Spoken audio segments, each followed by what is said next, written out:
Andito tayo ngayon sa Cool Drive, paggawa ng aircon. Dito lang yan sa Las Piñas. Ito ay katabi lang ng Southville International School. Ito yung ating Subaru. Ang problema nito, pagbuga ng aircon, isang air vent na lang yung malamig. Doon na lang sa gitna.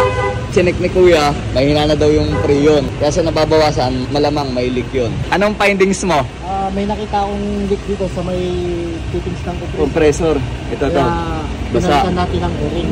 Ito yun. Napalitan mo na? Oo, napalitan ko na. Tapos? Napalitan ko ng bago. Pinalitan mo ng bagong o-ring. Tapos yung o-ring, napalitan ko na rin. Okay. Pero ibaba natin yan, tapos yung evaporator, liligtas natin. Lilinisin. Liligtas natin yung evaporator na siguro.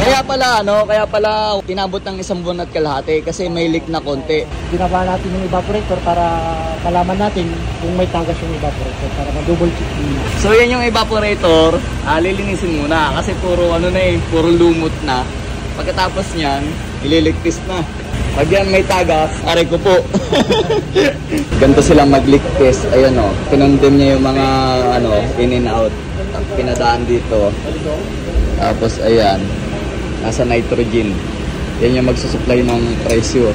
Pag ito bumula, may problema ang evaporator pag ito bumula. Testing. Testing na. Kakargahan natin ng 200 PSI para 200 PSI malaman kung yung pressure. Madali yung madidetermine kung may leak. Tapos bubula agad siya. Pag bumula, brother, aray ko po. yan. Pag bumula, kwarta. Kwarta.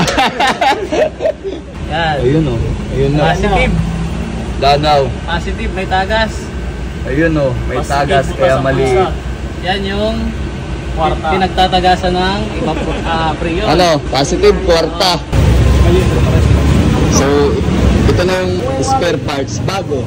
Ayan o. Bago. Wala, hindi talaga nahihinang ang evaporator. Evaporator yan, diba? Kapag hininang, mas lalong dadami. Ganun, ayan o. Pares na parehas. Ayos!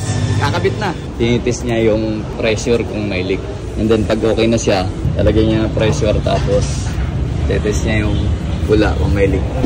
Ayun, tinitis niya. So malinis naman yung makina ko. Ang problema ko dito, ito, nabulok na sa tagal na nakatambay. Sa talagang Subaru, sirain talaga to kasi lang to ang tawag dito is shroud liner. Naghahanap ako niyan, baka meron kayong alam, bilhin ko na lang. Dapat ganyan yan katulad sa kabila walang sira. Okay na, ito na lang yung kinakabit. So bubuhayin na natin ang makina para kargahan na siya ng freon. Ayan ang ating dashboard. Di ba? Wala naman siyang error. Ito yung freon niya. Bakit baligtad? Solid yung karga. Para solido yung karga. Ayun, ayos. Ano dapat karga niyan? Dapat nasa 200 plus lang yan. 200. Ito nasa 35. 35 to. Ito yung karga ito yung freon. Tapos ito yung pressure. So okay na, malamig na ating aircon.